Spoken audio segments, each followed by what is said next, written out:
Shalom buat kita semuanya, selamat pagi. Puji Tuhan, saya percaya kita semua dalam keadaan baik dan sehat selalu. Semua karena kasih karunia Tuhan.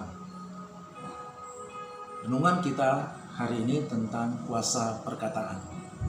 Sejak dari kita kecil sampai usia sekarang, ada begitu banyak kata-kata yang keluar dari mulut bibir kita. Tentu ada sebagian, mungkin sudah ada ribuan, ratusan ribu, bahkan jutaan kata-kata yang kita keluarkan. Ada kata-kata yang negatif, ya, tidak baik, ada kata-kata positif dan yang baik. Tentu kita percaya semuanya adalah kata-kata yang lebih banyak, kata-kata yang positif dan yang baik. Saudara-saudara yang kekasih, ada dua efek yang ditimbulkan dari setiap perkataan-perkataan itu. Tentunya kalau yang perkataan yang baik, efeknya tentu baik. Perkataan tidak baik, efeknya tidak baik. Ada satu rahasia yang luar biasa ketika Tuhan menjadikan manusia. Kita harus benar-benar mengerti akan hal ini.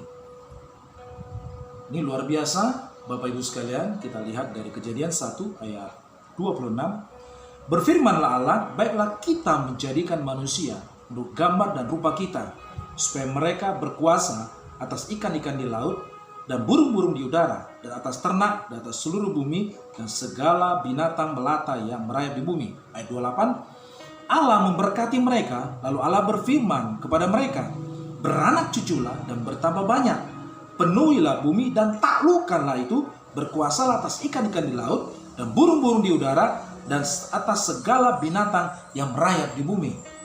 Saudara-saudara yang kekasih, ada rahasia yang luar biasa di sini. Ya, dikatakan bahwa Allah menjadikan kita bergambar dan rupanya.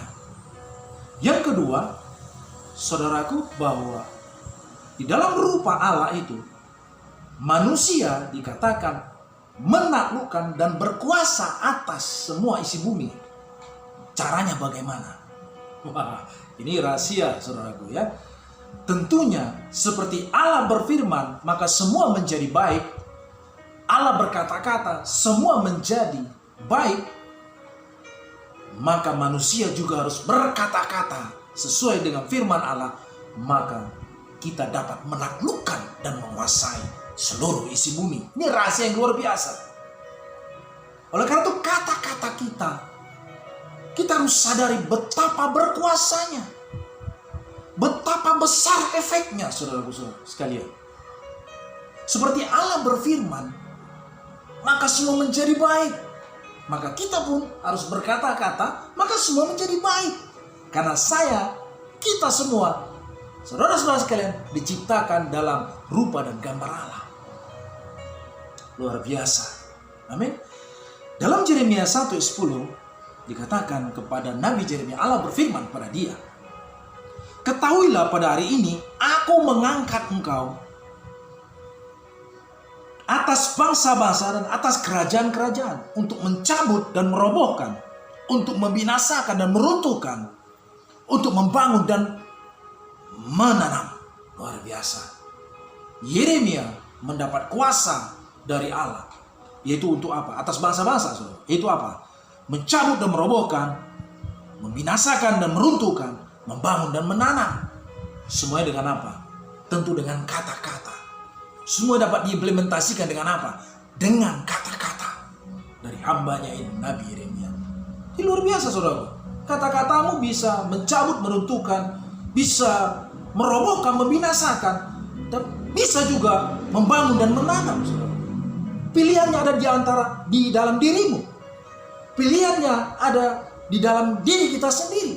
Apakah saya mau merobohkan, membinasakan, atau saya mau membangun atau menanam?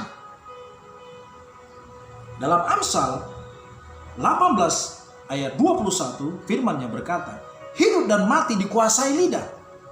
Siapa suka menggemakannya akan memakan buahnya. Selain kepada orang efeknya, kepada kita juga ada efeknya, saudara. Ya, setiap kata-kata kita sangat mempengaruhi hidup atau mati seseorang atau diri kita sendiri. Lalu jangan main-main dengan kata-katamu. Jangan pernah merasa meremehkan dirimu bahwa kau adalah orang yang berkuasa. Tuhan tetapkan kau jadi orang yang berkuasa. Ini luar biasa. Kata-katamu sangat besar efeknya, saudara. 1 Petrus 3, kita agak banyak firman Tuhan hari ini. 1 Petrus 3 ayat 10 katakan, siapa yang mau mencintai hidup dan mau melihat hari-hari baik, ia harus menjaga lidahnya terhadap yang jahat. Wow. Kalau kau mau mau mendapatkan masa depan yang cerah, yang baik, jagalah kata-katamu dari perkataan-perkataan yang kotor. Tuhan berkata, Tuhan menginginkan setiap kita jelas harus memiliki kata-kata yang bersih, kata-kata yang benar, kata-kata yang seturut firman Allah, kata-kata yang memberkati. Itulah yang menjadi garam dan menjadi terang bagi orang lain. Saudara-saudara, Tuhan ingatkan kepada kita, jangan keluarkan kata-kata yang sia-sia. Jangan berikan nasihat yang bodoh. Jangan berikan nasihat yang nggak ada artinya. Kata-kata yang kosong. Kata-kata seperti tong kosong nyari bunyi. Nah, mulai hari ini belajarlah. Kita semua harus bertobat dari setiap kata-kata kita. Apakah nasihatmu atau kata-katamu membuat orang jauh dari Tuhan? Atau kau menanam kebencian? Atau kau menanamkan damai sejahtera? Sehingga banyak orang bisa mengalami perjumpaan dengan Tuhan. Di awal tahun Tuhan ingatkan saya, saudara. Yang pertama, di awal 2020 ketika saya berdoa, Tuhan ingatkan ada 2 hal. Yang pertama, Tuhan ingatkan supaya saya banyak berdoa. Yang kedua, Tuhan ingatkan menjaga kata-kata. Bahwa setiap kata-kata yang keluar dari mulut saya harus mendatangkan hadirat Tuhan, bukan mengundang kuasa yang lain datang. Tetapi hendaklah kata-kata saya mengundang hadirat Allah datang, mendatangkan damai sejahtera Allah. Tuhan ingatkan saya itu. Kemudian yang berikutnya, saudaraku, dalam Efesus 4 ayat 29 firman-Nya berkata, janganlah ada perkataan kotor keluar dari mulutmu, tapi pakailah perkataan yang baik untuk membangun di mana perlu, supaya mereka yang mendengarnya beroleh kasih karunia. Seorang peneliti Jepang, saya bawa satu kisah, saudaraku, namanya Dr. Masaru Emoto. Dia seorang melakukan penelitian terhadap air, mulai dari penelitian dan hasilnya dibuat dalam satu buku yang bernama The Hidden Message in Water. Kesimpulannya, saya ambil kesimpulannya saja, bahwa ketika dia memberikan dalam wadah air perkataan-perkataan terhadap air, ya perkataan yang positif. Kemudian dia berikan juga musik-musik yang baik terhadap air ini. Maka dilihat dalam satu alat, ya, yang bisa melihat keadaan konfigurasi molekul air ini. Ketika dia diberi perlakuan yang baik, perkataan-perkataan yang baik, musik yang baik, maka konfigurasi molekul air ini sangat indah, ya, beautiful, rapi tersusun. Ya. Namun ketika Dr. Emoto memberikan perkataan-perkataan yang buruk, yang jahat terhadap air ini, dan musik-musik yang hingar-bingar terhadap air ini, konfigurasi molekul air ini, saudaraku, berantakan, kacau balau. 70% tubuh kita adalah cairan. Oleh karena itu, sangat berpengaruh dengan hal-hal yang baik dan hal-hal yang jahat. Oleh karena itu, mari kita menebarkan hal-hal yang baik, hal-hal yang daripada Allah, saudaraku. Amin. Katakan kiri kananmu, ayo mulai sekarang kita harus menyampaikan, mengeluarkan, memberitakan kabar-kabar yang baik yang keluar dari mulut bibir kita. Haleluya, saudaraku. Amin. Oleh karena itu, saudaraku yang kekasih, ketika engkau hendak memberi nasihat, ketika kau mengeluarkan kata-kata atau kau memberi suatu informasi, saudara harus pikirkan dulu apa efeknya. Adakah akibat yang buruk kalau saya sampaikan berita ini, kalau saya sampaikan informasi ini, kalau saya sampaikan kata-kata ini, apakah akan berakibat buruk? Oh, itu perlu kita pikirkan.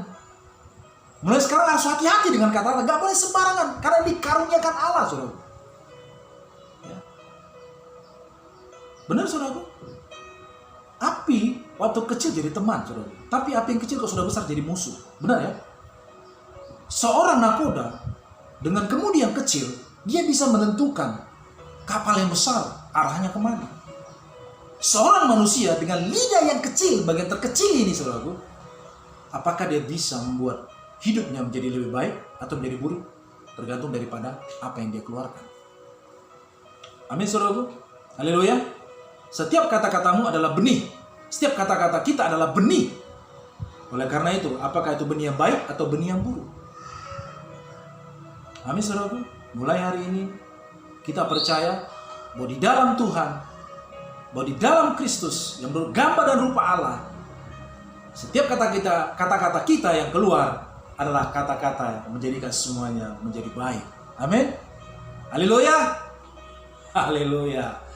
Oleh karena itu percayalah, kau yang sudah memiliki, kita yang sudah memiliki gambar dan rupa Allah ini, yang sudah dipulihkan tentu dalam Kristus Yesus. Oleh karena saudara-saudaraku, semuanya harus mendatangkan kebaikan. Satu firman lagi yang terakhir, ini menjadi peringatan bagi kita supaya kita lebih hati-hati dengan kata-kata kita. Saya ambil dari Matius 12 ayat 36 sampai 37, firman Tuhan, "Tetapi aku berkata kepadamu, setiap kata sia-sia yang diucapkan seorang harus dipertanggungjawabkannya pada hari penghakimannya." Pada hari penghakiman, 17 ayat 37, "Karena menurut ucapanmu engkau akan dibenarkan, dan menurut ucapanmu pula engkau akan dihukum." Wow, ini peringatan bagi kita, bagi saya juga tentunya. Supaya kita belajar, ayo sama-sama. Kalau ada teman-teman kita yang menyampaikan di antara kita, ini mulai lingkungan kita aja dulu, gereja Tuhan. Bila ada teman-teman kita yang menyampaikan kata-kata yang tidak baik, kita harus menghentikannya. Karena itu untuk kebaikan dia dan kebaikan kita semua, saudara. Tidak boleh ada kata-kata yang bisa menghamiri. Kata-kata yang buruk yang bisa menghamiri jemaat. Ini sangat berbahaya. Atau bisik-bisik. Nah, itu juga berbahaya, saudara. Kalau seseorang berbisik ya, tentang hal yang buruk, maka dinding itu atau burung-burung akan memberitahukannya. Firman Tuhan. Burung-burung akan memberitahukannya, saudara. Oleh karena itu, hati-hati dengan kata-katanya. Hati-hati dengan kata-kata. Puji Tuhan, hari ini sudah jelas bagi kita untuk terus memperbaiki diri. Enggak ada kata terlambat. Tetapi semua perlu proses tentunya. Ya, ingatlah bahwa janji Allah jelas bagi kita, bahwa kita dijadikannya menurut gambar dan rupanya. Seperti dia memberikan otoritas pada Yeremia, bahwa Yeremia memiliki otoritas dengan kata-katanya untuk membangun, menanam atau meruntuhkan, merobohkan. Demikian firman Tuhan.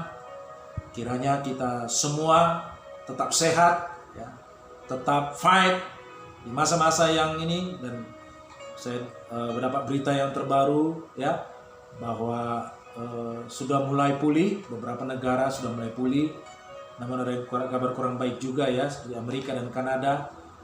Tetapi mari kita semua sama-sama tetap ikuti instruksi pemerintah, menjaga diri kita hidup bersih tentunya dari makanan dan juga lingkungan kita, bersihkan rumah. Nah, ini tentu sangat bermanfaat bagi kita tentunya. Baik, shalom bagi kita semuanya. Mari kita bersatu dalam doa. Tuhan Yesus, terima kasih buat firman-Mu hari ini. Sungguh Tuhan, kami bersyukur karena Kau mengingatkan kami bahwa hidup kami tergantung daripada kata-kata kami sendiri, Tuhan. Oleh karena itu, ya Allah Roh Kudus, tolong kami supaya kami boleh mengeluarkan kata-kata yang baik, kata-kata yang menebarkan kemuliaan Tuhan, yang menyampaikan kesembuhan bagi banyak orang. Saya percaya bahwa setiap kami yang mendengarkan firman Tuhan akan disembuhkan, akan dipulihkan dari setiap kebencian, dari setiap kebodohan. Mereka percaya Tuhan, hari kami dapat berkat daripada Tuhan, yaitu firman-Mu, bahwa kami adalah orang-orang yang berkuasa atas segala sesuatunya di bumi ini, Tuhan, dengan kata-kata kami. Oleh itu kami belajar memiliki kata-kata yang baik, kata-kata yang berkuasa, kata-kata yang penuh kasih, kata-kata yang penuh iman ya Tuhan. Terima kasih Bapa, terima kasih Tuhan. Di dalam nama-Mu yang kudus, hamba berdoa setiap saudara-saudara yang melihat video ini dalam keadaan sakit, saat ini jamah dan sembuhkan dia Tuhan. Apabila dia mengalami suatu pergumulan yang berat, Tuhan beri dia jalan keluar, kelegaan. Karena Kaulah Sang Allah yang hebat, yang memberi kelegaan pada setiap mereka yang mencari Engkau. Terima kasih Tuhan. Saat ini terikat di dalam dosa, berkata di dalam nama Yesus, lepaslah engkau dari kebiasaan buruk itu. Dan berubahlah dan menjadi benarlah tingkah lakumu, perbuatanmu. Terima kasih Tuhan. Kiranya berkat daripada Allah Bapa melalui putranya yang tunggal dan persekutuan yang manis dengan Allah Roh Kudus memberkati kami semua. Dan didapatilah kami semua Tuhan ketika Tuhan menutup usia kami dalam keadaan setia dan berkenan pada Tuhan. Dalam nama Yesus Kristus kami sudah berucap syukur. Amin. Shalom.